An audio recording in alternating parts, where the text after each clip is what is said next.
Hello, my name is Alex Effinger, and I'd like to discuss with you a method of encouraging apprenticeships in our workforce that involves promoting a collaborative effort between community colleges and employers. First, we'll review the data indicating the need for such a collaboration.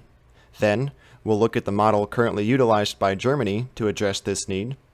Next, we'll discuss the feasibility of adopting such a model within the United States, and we'll review the success of a current model of collaboration in South Carolina.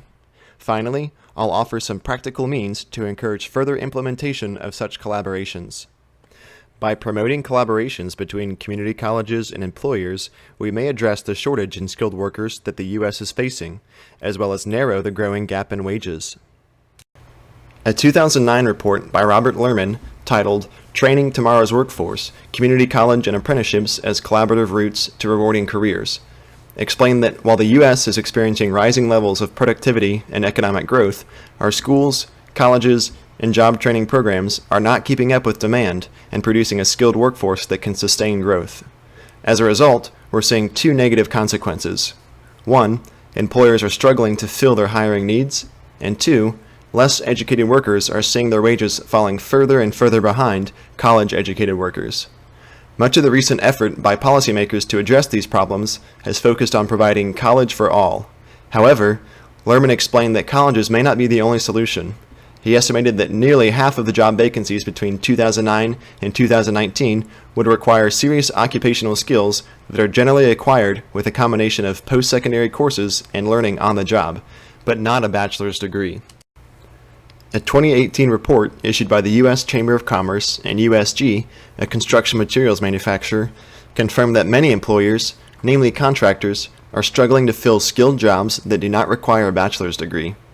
In both 2017 and 2018, over 90% of contractors reported having a moderate to difficult time finding skilled workers.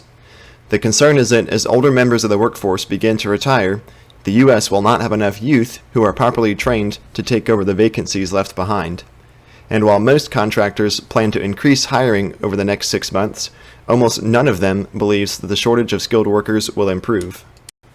In 2012, the U.S. Departments of Education, Health and Human Services, and Labor issued a joint statement predicting the shortage of skilled workers. They estimated that by the year 2018, the U.S. would lack some 3 million post-secondary graduates to fill skilled jobs. Their solution to this problem involved promoting career pathways as a means of preparing American adults to meet labor market demands. Career pathways were defined as a series of connected education and training strategies and support services that enable individuals to secure industry-relevant certification and obtain employment within an occupational area and to advance to higher levels of future education and employment in that area. These departments agreed that career pathways should have characteristics including alignment of post-secondary education with workforce development systems, an integration of education and training, a focus on the needs of the local workforce, instructional strategies that make work a central context for learning and work readiness skills, a means of recognizing prior learning, and a collaborative partnership among workforce, education, human service agencies, business, and other community stakeholders. One world-renowned example of career pathways in action is the German vocational and education training system, also known as the dual system. The dual system is an alternative track for students to take in lieu of university education. Roughly 50% of German youths graduating from secondary school enter into the dual system. The dual system is so called because of the two methods of training and educating students, both on-the-job apprenticing and part-time attendance at a vocational school. Learning is coordinated between the two sites and regulated by the government in cooperation with the education system and employers. Training opportunities exist in roughly 350 skilled careers in the technical, agricultural, commercial, and industrial sectors, including public administration, healthcare, and the social services. To begin training, a student applies to apprentice with a company. If hired, the student signs a training contract and will begin apprenticing on-site. 70% of their time will be spent learning hands-on under the tutelage of an experienced professional. The remaining 30% of the student's time, 8 to 12 hours by rule, will be spent learning the theory of their chosen profession at a vocational school. These apprenticeships last anywhere from 2 to 3.5 years. At the completion of their education and training, the apprentice sits for a final student examination. The exam is prepared and administered by a team of employer representatives, employees, and at least one vocational school teacher, all of whom serve on the board of the chamber for that occupation. The chamber of each occupation, for example, the Chamber of Trades and Handicrafts, ensures that training curriculum and design are consistent as well as occupation-led, not company-led. The curriculum is heavily influenced by employers and trade unions in a collaborative manner, ensuring that what is being taught is relevant to current needs in the workforce. By using agreed-upon, industry-relevant training objectives, the dual system is able to produce workers with marketable and transferable skills who are not tied down to the employer with whom they trained. The mobility of workers upon completion of the apprenticeship is further increased by the general knowledge and theory of the occupation gained at the vocational school.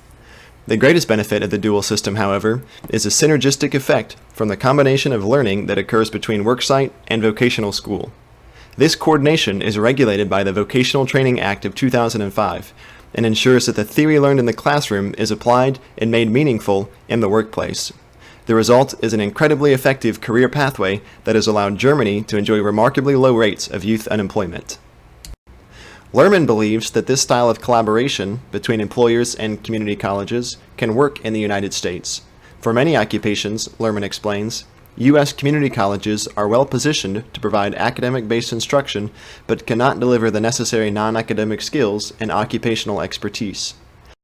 If a partnership with local apprenticeships could be established, those community college students would have a means of obtaining these non-academic skills in a very practical manner.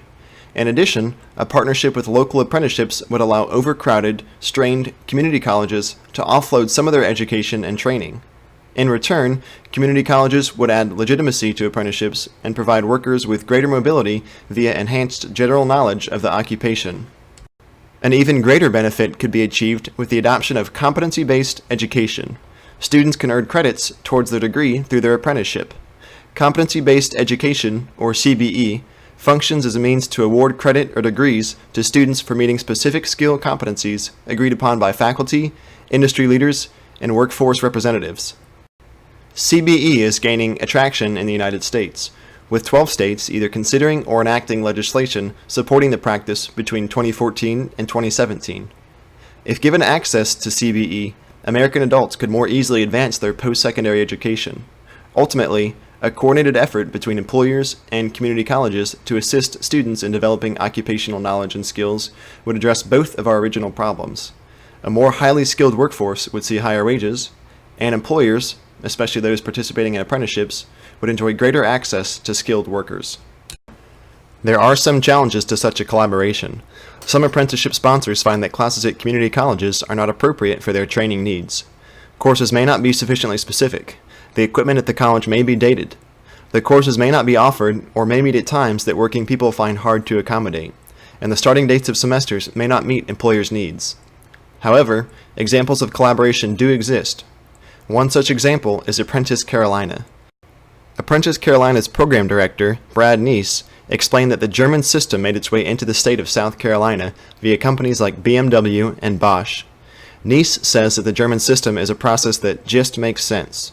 Like the German dual training system, the Apprentice Carolina program involves students training on the job in addition to completing coursework in technical and community colleges. Some students are even paid while they attend class. The technical college system of the state has received a special grant from the legislature to support this initiative, and employers participating in the program are offered a $1,000 tax credit per apprentice per year as incentive. Apprentice Carolina has enjoyed great success, growing from only 90 participating companies and less than 800 apprentices to a staggering 670 participating companies and 11,000 apprentices in just 7 years. The German dual training system and Apprentice Carolina show that a collaboration between community colleges and employers is a feasible and worthwhile endeavor. Lerman provides a few recommendations for advancing similar programs. First, funds should be appropriated to market apprenticeships. Apprenticeships offer a solid return on investment for employers and offer employees the opportunity to earn livable wages starting at $50,000. This information can combat the negative stereotype of apprenticeships as a less favorable fallback alternative to attending university. Another way to promote apprenticeships is to support the Office of Apprenticeship with additional funding. The OA receives significantly less funding than do other programs sponsored by the Department of Labor, such as the Workforce Investment Act's Adult and Dislocated Workers programs, despite the fact that apprenticeships have shown a better return on investment. Funds set aside for the Workforce Investment Act can and should be used to promote collaboration between apprenticeships and community colleges. Employers should also receive tax credits for registered apprentices. Credits offered for increasing numbers of apprentices could be used to incentivize growing apprenticeship programs. To encourage employers to use community colleges for instructional purposes, states should subsidize tuition at community colleges for apprentices. Additionally, competency-based education measures should be introduced to ensure that apprentices receive credit for their skill development. Many students are already receiving credit for work through internships, regardless of the fact that work performed through internships is generally less well documented than skills practiced in apprenticeships. The need for a collaborative effort to address the shortage in skilled workers is apparent. Data shows a growing concern among business leaders to fill skilled positions, and existing models in Germany and South Carolina show that a collaboration between community colleges and employers can address this concern. When employers partner up with local community colleges to offer a curriculum that supports skill development in the classroom and workplace, employees can obtain a more meaningful and accessible education. Accomplishing this collaboration requires a few things. Leaders in the community must change the negative stereotype of apprenticeships by advertising their wages and return on investment. Leaders in the federal government must provide additional funding for the Office of Apprenticeships. Leaders in local government must offer tax credits and tuition subsidies to employers partnering with community colleges, and leaders in community colleges must offer competency-based education to streamline curriculum. If such a collaboration between employers and community colleges can be accomplished, the result will be a more skilled workforce, higher wages for those who do not pursue a bachelor's degree, and increased tax revenue. In short, all can benefit from a little cooperation.